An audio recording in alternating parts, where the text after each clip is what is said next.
Hello friends, मैं टंकेश्वर देवांगन स्वागत करता हूं वॉरियर डीटी के यूट्यूब चैनल में। आज हम छत्तीसगढ़ की जनजातियों में बैगा जनजाति के संबंध में अध्ययन करेंगे। इसके पहले हमने गोंड, अबुझमाड़िया और उरांव के संबंध में अध्ययन किया है, तो आप वीडियोस में जाके हमारे यूट्यूब चैनल में उन वीडियोस को देख सकते हैं जो डिटेल्ड लेक्चर बना हुआ है। वो आपके एग्ज़ाम के पॉइंट ऑफ व्यू से बहुत ही ज़्यादा इम्पॉर्टेंट है। जो पुराने क्वेश्चन पेपर्स हैं उनसे मैंने बहुत सारे फैक्ट लिए हैं, और जो बहुत हिंदी ग्रंथ अकादमी की बुक है, वृहद संदर्भ है और बहुत सारे बुक्स हैं ऑथेंटिक बुक्स, उनसे मैंने सोर्स लिया हुआ है। तो वो बहुत ज़्यादा यूज़फुल है आपके एग्ज़ाम प्रिपरेशन के लिए, तो आप जाके चेकआउट कर सकते हो। आज हम छत्तीसगढ़ की विशेष पिछड़ी जनजाति बैगा जनजाति के संबंध में अध्ययन करेंगे। बैगा जनजाति जिसे ओझा, पुरोहित और पंडा कहा जाता है, इसका एक विशेष कारण है कि इनको 3 अलग अलग नाम दिए गए हैं। इसको हम जानेंगे। इसके पहले हम ये चीज़ जान लेते हैं कि ये द्रविड़ियन मूल की जनजाति हैं। मैंने बताया था कि जो भारत है, ठीक है ना, भारत में उत्तर पश्चिमी भाग से कुछ जनजातियाँ आई थी, ठीक है, द्रविड़ियन, प्रोटो ऑस्ट्रेलॉयड और वेडिड। तो द्रविड़ियन जो जनजाति आई वो छत्तीसगढ़ क्षेत्र में आकर बस गए। उनमें से गोंड, बैगा, उरांव और बहुत सारी जनजातियां हैं जो द्रविड़ियन मूल की हैं। तो पहला फैक्ट ये है कि ये द्रविड़ियन मूल की जनजाति है और द्रविड़ियन मूल की भाषा बोलती हैं, ठीक है। अब स्टार्ट करते हैं कि ये गोंड के परंपरागत पुरोहित हैं, यानी कि जो भी गोंड जो है अनुष्ठान कराता है, पूजा पाठ करवाता है, जितना भी अनुष्ठान होता है वो बैगा जनजाति के जो बैगा होते हैं वो करते हैं, इसलिए इन्हें बैगा कहा जाता है, बैगा या पुरोहित कहा जाता है। अब इन्हें ओझा क्यों कहा जाता है? क्योंकि ये झाड़ फूँक का काम भी करते हैं और वनौषधियों से रिलेटेड काम करते हैं, ठीक है। कि इनके जो पूर्वज थे इसी औषधि से रिलेटेड काम करते थे, वैद्य थे। तो धीरे धीरे ये कला पूर्वजों से इन्होंने सीखी, इसलिए इनको वनौषधियों का अच्छा ज्ञान होता है। ये वैद्य होते हैं, इसलिए ओझा का कार्य करते हैं, इसलिए इन्हें ओझा कहा जाता है। इनको छत्तीसगढ़ में मेडिसिन मैन के नाम से भी जाना जाता है। तो एग्ज़ाम में पूछा जा सकता है कि मेडिसिन मैन के नाम से जो जनजाति जानी जाती है वो कौन सी है?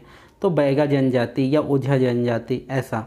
तो आगे हम देखते हैं कि रसेल एवं ग्रियर्सन समाजशास्त्री थे। उन्होंने इन्हें बताया कि ये भूमियाँ या भूइयाँ का एक अलग समूह है। कहने का अर्थ ये है कि ये जो भूमियाँ हैं और भूइयाँ हैं, इन्हीं से उत्पन्न होकर ये बैगा जनजाति अपना एक समुदाय बनाई हैं। तो इसे अलग समुदाय अपने आप को वो ये बैगा के रूप में निरूपित करते हैं। अब आगे हम देखते हैं कि ये स्वयं को गोंड नहीं मानते, यानी ये कहते हैं कि हम ये गोंड के वंशज नहीं हैं, हम पुरोहित या पंडा है, हमारा एक अलग समुदाय है। तो ये बैगा जनजाति के रूप में निरूपित हुआ। अब हम देखते हैं कि इनका निवास क्षेत्र कहाँ पर है। तो इनका जो निवास क्षेत्र है वो छत्तीसगढ़ के पश्चिमी क्षेत्र में मैकल पर्वत श्रेणी है, इधर इनका निवास क्षेत्र है। इधर मैकल पर्वत श्रेणी जो है आपका कवर्धा, राजनांदगांव वाले क्षेत्र में फैला हुआ है।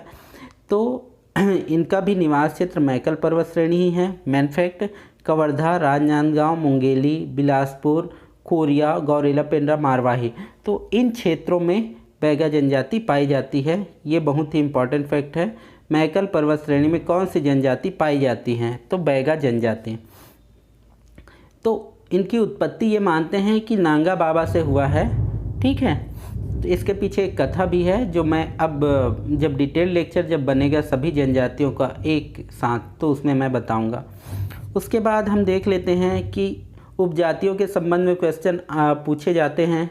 तो नाहर इनकी एक उपजाति है। मेंस में पूछा गया था कि किन्हीं 2 जनजातियों के 5 उपजातियों के नाम बताइए। तो इसमें आप लिख सकते हो, लेकिन प्री में भी ये पूछा जाता है और बहुत सारे एग्ज़ाम में ये पूछा जाता है। तो नाहर भैना, राम भैना, कट भैना, दूध भैना, कोट भैना, कोडवान, गोंड भैना, भरोतिया, करका बैगा, सावत बैगा, नरोतिया, बिंजवार। तो ये बिंजवार अपने आप को अलग जनजाति के रूप में निरूपित करते हैं। तो आप याद रखिएगा, नाहर ये भैना भी अलग जनजाति है, बट ये बैगा की उपजाति के रूप में ही निरूपित है। भैना से बहुत सारे, राम भैना, कट भैना, दूध भैना, कोट भैना, कोडवान, गोंड भैना, ठीक है, भरोतिया, नरोतिया। तो नाहर, भरोतिया, नरोतिया मेन लग रहा है जिस टाइप का क्वेश्चन पूछा जाता है। ठीक है, तो इसको आप याद रखिएगा। तो मैंने बताया कि गुण सभी है ना, सॉरी इसमें गोंड जनजाति लिखा हुआ है, ये बैगा जनजाति है। बैगा जनजाति में परंपरागत पंचायत पाया जाता है जिसमें इनके अधिकारी गण का नाम लिखा हुआ है मुकदम, दीवान, सोमरथ, चपरासी। तो इसको आप ध्यान से याद रखिएगा, है ना। जैसे अबूझमाड़िया में होता है आपका परगना मांझी होता है, ठीक है ना। तो ऐसे अलग अलग जातियों में जो होता है उनके पंचायत प्रमुख को कुछ कुछ नाम दिया जाता है। तो बैगा जनजाति में एक नाम मिलता है आपका मुकदम नामक अधिकारी होता है, मुकदम दीवान। ग्राम में इनका देखिए ये अलग अलग क्षेत्रों को अलग अलग नाम देते हैं अपने भाषाओं में। तो जिस ग्राम में वो निवास करते हैं उसको वो बैगा पारा नाम देते हैं। और घर में जो है, घर में अलग अलग एरिया को अलग अलग नाम देते हैं। जैसे कि इनका जो मुख्य कक्ष होता है उसको ये बड़े खोली कहते हैं। देवी देवता स्थल को ये देवाला बोलते हैं, जहाँ मंदिर एक प्रकार से हम कह सकते हैं ये मंदिर होता है, उसको देवाला कहते हैं। और रसोई घर को रांधड़ घर। जैसे कि भूंजिया जनजाति में रसोई घर को लाल बंगला कहा जाता है, तो इनके घर में रसोई घर को रांधड़ घर करके बोला। उसके बाद हम देख लेते हैं कि ये एक शिकार प्रिय जनजाति है, शिकार करना इनको पसंद होता है। ये विशेष प्रकार के फंदों से शिकार करते हैं। तो ये भी मेन फैक्ट है कि विशेष प्रकार के फंदों से शिकार करने वाली जनजाति कौन सी है, तो आपकी बैगा जनजाति हैं। आगे हम देखते हैं, प्रिय पेय पदार्थ पूछा जाता है जनजातियों का। तो बैगा जनजाति का सल्फी और ताड़ी। सल्फी जो होता है वो खजूर वृक्ष से प्राप्त होता है, ताड़ी जो होता है ताड़ वृक्ष से प्राप्त होता है। ठीक है, अलग अलग जनजातियों में अलग अलग प्रिय पेय पदार्थ होते हैं, उसको आप एक लिस्ट बना लीजिएगा और याद रखिएगा। जैसे गोंड जनजाति में चावल से बना जो पेय होता है वो उनको प्रिय होता है। ठीक है, तो ऐसे आप एक लिस्ट बनाइएगा। भोजन के समय को अलग अलग नाम दिए हैं। जैसे बियारी को आप याद रखना, रात्रि भोजन को बियारी कहते हैं, सवेरे के भोजन को बासी कहते हैं और दोपहर के भोजन को पेच कहते हैं। यानी कि ब्रेकफास्ट जो नाश्ता होता है वो बासी कहलाता है, दोपहर का भोजन पेज और रात्रि का भोजन बियारी होता है। ये एक केवलाल नामक वृक्ष होता है, उसकी पत्ती को है ना विशेष रूप से पसंद करते हैं खाने के लिए। तो इनका प्रिय जो भाजी होता है वो केवलाल नामक वृक्ष की पत्ती होती है। ये मेन फैक्ट इसमें ये है कि सर्वाधिक गोदना प्रिय जनजाति है ये, है ना। महिलाओं में झेला गोदना सबसे ज़्यादा प्रसिद्ध है और ये माथे पर गोदना गोदवाती हैं, है ना। बैगा जनजाति के जो महिलाएं होती हैं वो माथे पर गोदना गोदवाना बहुत ज़्यादा पसंद करती हैं। इनके महिलाओं के वस्त्र को कहा जाता है कपची। कपची महिलाओं के वस्त्र को बैगा जनजाति में कहा जाता है। आगे हम देखें कि इनके जो प्रमुख देवता हैं, हर जनजाति में उनके देवता होते हैं जो मुख्य रूप से इम्पॉर्टेंट होते हैं। तो जैसे गोंड जनजाति में हम देखें कि जो आपका दूल्हा देव है, दूल्हा देव इनका मुख्य देवता है। वैसी बैगा जनजाति में ये बूढ़ा देव को मुख्य देवता मानते हैं। बा से बा आप याद रख सकते हो, बैगा जनजाति बूढ़ा देव ये मानते हैं कि साल वृक्ष में इनका निवास होता है। ऐसे ही साल वृक्ष में हम देखे हैं कि साल वृक्ष में उरांव जनजाति की जो देवी रहती है सरना देवी, वो निवास करती है। सरना देवी जो निवास करती हैं, तो ये जब साल वृक्ष में फल आते हैं चैत्र माह में, तो उरांव जनजाति एक त्यौहार मनाती हैं, है ना, सरहुल त्यौहार। तो वो ज़्यादा इम्पॉर्टेंट है। उसी प्रकार साल वृक्ष से आप याद रख सकते हो, साल वृक्ष जो है वो बैगा और उरांव दोनों का पूजनीय है। ठीक है, उरांव जनजाति में सरना देवी निवास करती हैं और बैगा जनजाति के लिए बूढ़ा देव निवास करते हैं। ये साल वृक्ष की भी पूजा करते हैं। इसलिए दो अन्य देवता हैं इनके, ठाकुर देव जो इनके भूमियों की रक्षा करती हैं और दूल्हा देव बीमारी से रक्षा करती हैं। इनके नृत्य में कर्मा नृत्य जो कि अन्य जनजातियों में भी है, गोंड बैगा उरांव बिंझवार और मुंडा करती हैं। गोंड बैगा उरांव बिंझवार और एक आपके मुंडा जनजाति, तो ये सभी करती हैं। तो इसको आप याद रखिएगा। कर्मा,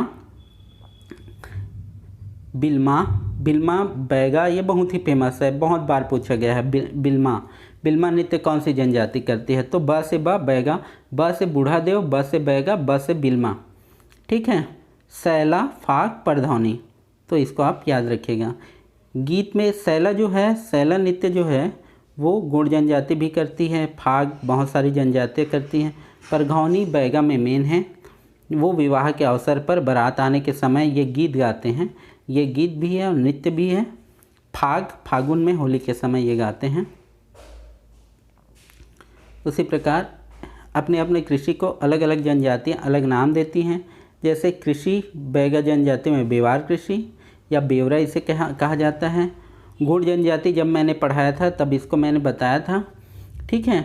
ये बैगा जनजाति मानती है कि जो पृथ्वी होता है, पृथ्वी जो माता होती है, उसको हल चलाने से कष्ट होता है, इसलिए ये क्या करती है, ये हल नहीं चलाती, ये कुल्हाड़ी या टंगिया से अपनी कृषि कार्य संपन्न करते हैं। बैगा समाज पितृसत्तात्मक होता है, ये आप याद रखिएगा। 2 पुस्तक लिखी गई है बैगाओं के ऊपर, द बैगास और द ट्राइबल इकोनॉमी, दयाशंकर नाग। तो ये पूछा जा सकता है कि द ट्राइबल इकोनॉमी कौन से जनजातियों के ऊपर लिखी गई है?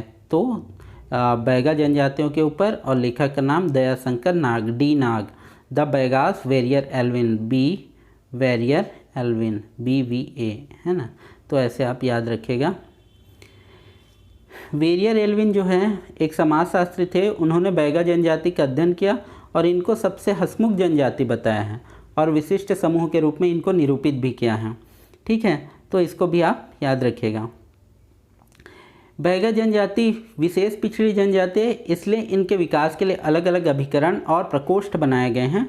केंद्र सरकार द्वारा जो अभिकरण बनाया गया है बैगा जनजाति के लिए वो कवर्धा है। 6 ऐसे विकास प्रकोष्ठ बने हुए हैं जिसको मैंने कवर करवा लिया है, तो पिछले वीडियोस में जाके देख लीजिएगा। बैगा विकास अभिकरण कवर्धा और बैगा संग्रहालय आपका कवर्धा। जिस जिस क्षेत्र में इनका निवास होता है उसी क्षेत्र में प्रकोष्ठ या अभिकरण बनाए जाते हैं। तो कवर्धा क्षेत्र में एक है आपका बिलासपुर क्षेत्र में विशेष पिछड़ी जनजाति बैगा एवं बिरहोर विकास अभिकरण, वो बना है बिलासपुर में। लेकिन बैगा बिरहोर विकास प्रकोष्ठ बना है धर्मजयगढ़ रायगढ़ में। बैगा विकास प्रकोष्ठ आपका कोरिया में, एक राजनांदगांव में, एक मुंगेली में, है ना। और बैगा संग्रहालय आपका कवर्धा में। आगे चलते हैं। बैगा जनजाति सर्वाधिक गोदना प्रिय जनजाति है, इसलिए हम इसको डिटेल से अध्ययन करते हैं। सर्वाधिक गोदना प्रिय जनजाति, और जो महिला होती है वो बागी जाति की होती है, जो बैगा जनजाति की महिलाओं को गोदना गोदती हैं। ठीक है। इस जनजाति में अविवाहित जो महिला होती है उसको गोदना गोदवाना बहुत ही इम्पॉर्टेंट होता है, क्योंकि ये बिना गोदना गोदवाए जो है वह विवाह उपरांत अन्य जनजातियों के घर भोज ग्रहण नहीं कर सकती, है ना। इसलिए इनको गोदना गोदवाना बहुत ही ज़रूरी होता है। इनके समाज में गोदना का एक विशेष स्थान है। ठीक है। तो स्त्रियों का गोदना अनिवार्य है, पर पुरुष शौक के रूप में गोदना गोदवाती हैं। तो मैं बता देता हूँ, सर्वाधिक गोदना प्रिय जनजाति तो बैगा है, लेकिन इसके पहले लेक्चर्स में मैंने बताया है कि सर्वाधिक गोदने वाली जनजाति या सर्वाधिक गोदना गुदवाने वाली जनजाति, ये सब अलग अलग हैं। उसको एक जगह मैंने समराइज़ किया है, उसको आप देख लीजिएगा। अगला है किस किस प्रकार का गोदना गोदवाती हैं। तो पहला गोदना जो गोदवाती हैं स्त्रियाँ, वो 8 वर्ष की आयु में गोदवाती हैं बैगा जनजाति। ये भौहों के बीच में, दोनों भौहों के बीच में ये गोदवाती हैं। इस प्रकार वी प्रकार की आकृति रहती है जिस पर एक बिंदु रहता है। ये जो रहता है, ये वी जो रहता है वो चूल्हे का प्रतीक है, और जो बिंदु होता है वो आग का प्रतीक है। तो ये इसमें ऊर्जा संचार का एक प्रतीक होता है। अब पृष्ठ गोदना जो होता है, जिसको इन लोग पुखड़ग्य गोदिया जिसको कहा जाता है, ये 15 से 16 वर्ष में गोदते हैं, प्रेम एवं संबंधों के मजबूत करने के लिए। ठीक है। इस उम्र में क्योंकि प्रेम का संचार होते रहता है तो ये गोदना गोदवाती हैं। ठीक है। पृष्ठ गोदना। वक्ष गोदना, दोनों वक्षों के बीच में ये गोदवाती हैं। कौन सा? फूल टिपका पुत्री, ये आनंद का प्रतीक होता है। बाहों में गोदना गोदवाती हैं, वो पोरी गोदाय बोलते हैं इसको। पोरी गोदाय क्या है? बाहों में जो गोदना गोदवाती हैं, ये चिन्ह होता है मछली काटा, बिच्छू हाथ, अंगूठे का, ठीक है। ये यौन इच्छा का प्रतीक होता है। तो अलग अलग एज के स्टेज में अलग अलग गोदना गोदवाती हैं। फिर ये शादी से पूर्व एक जांघ गोदना गोदवाते हैं, जांघ में गोदना गोदवाती हैं। इनको विवाह के पूर्व जांघ में गोदना गोदवाना अनिवार्य होता है। घुटना पर ये दिवाकर या सूर्य का चिन्ह अंकित करवाते हैं, दिवा सूर्य का चिन्ह अंकित करवा। जहाँ ये गोदना गोदवाते हैं वहाँ पुरुषों का जाना वर्जित होता है, जहाँ पर जांघ गोदना गोदवाती हैं।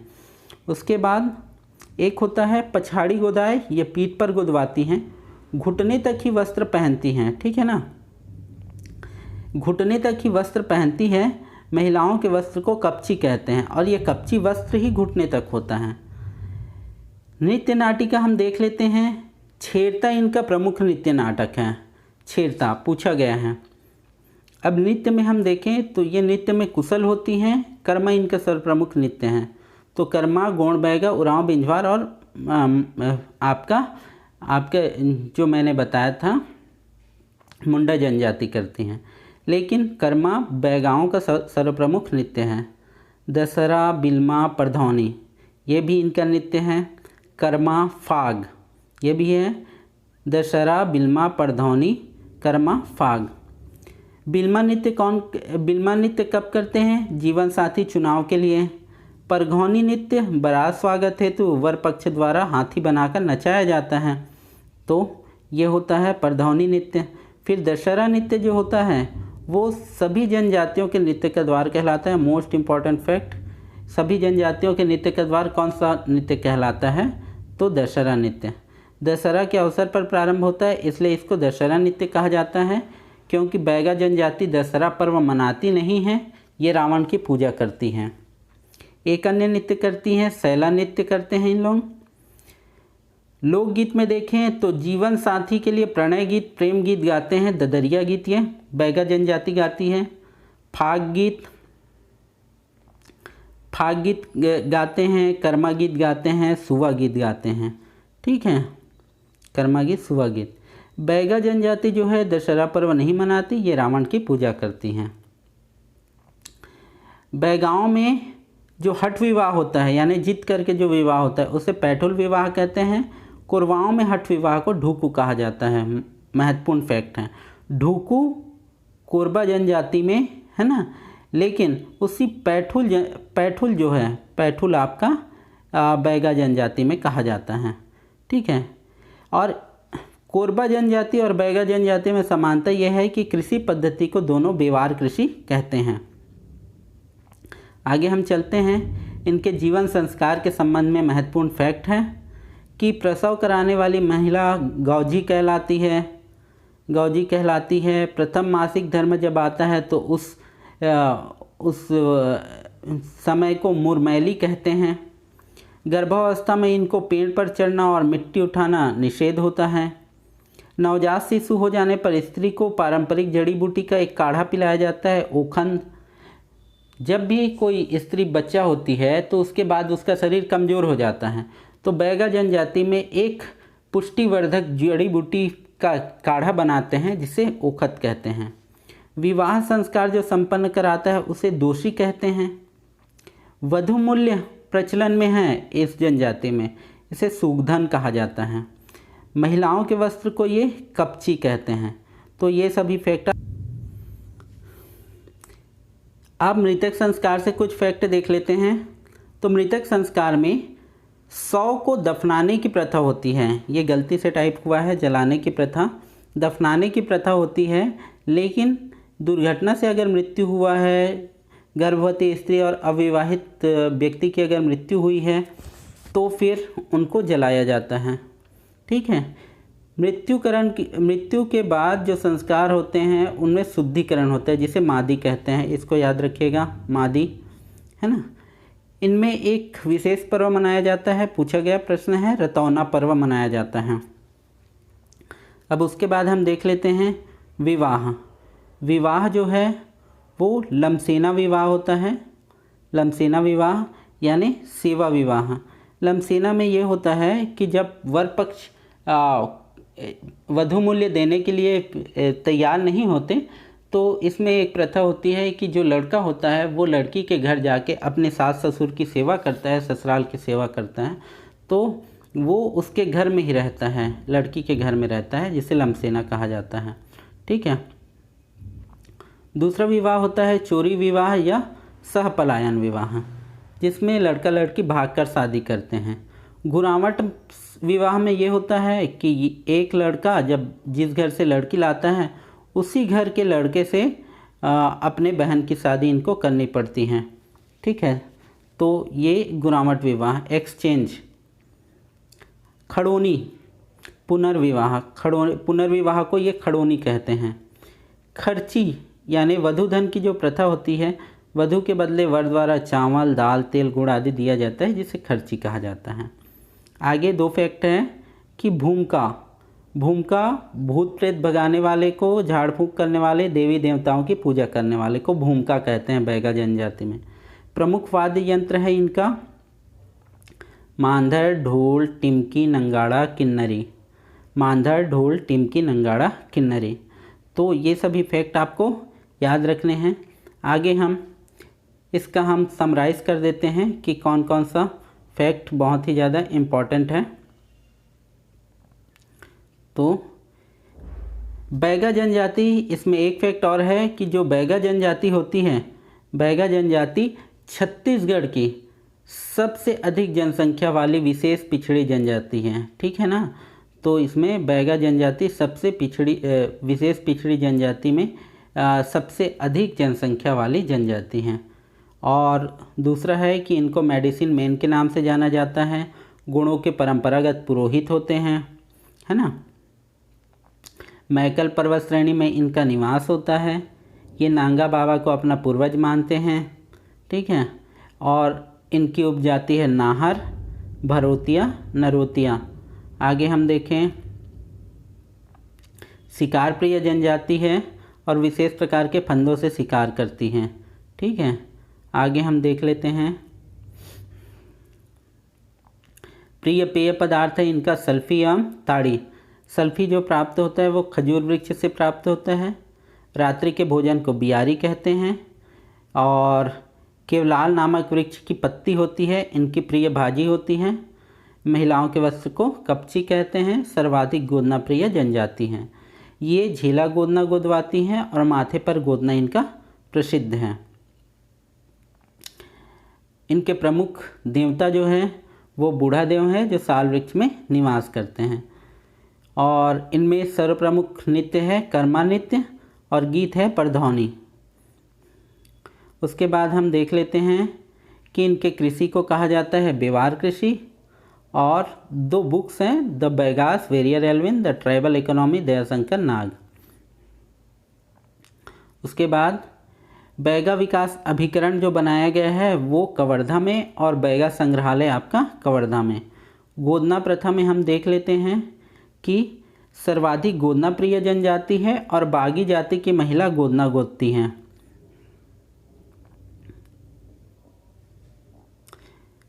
आगे हम चलें तो नृत्य नाटिका में सबसे फेमस नृत्य नाटिका है इनकी जनजाति में छेरता, और ये इनका सर्वप्रमुख नृत्य है कर्मा।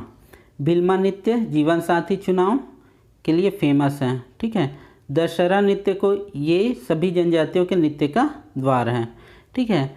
तो बैगा जनजाति में इतना आप कवर कर लीजिए, ये बहुत ही ज़्यादा सफिशिएंट है किसी भी एग्ज़ाम के लिए। ठीक है। तो मिलते हैं अगले लेक्चर में, तब तक के लिए थैंक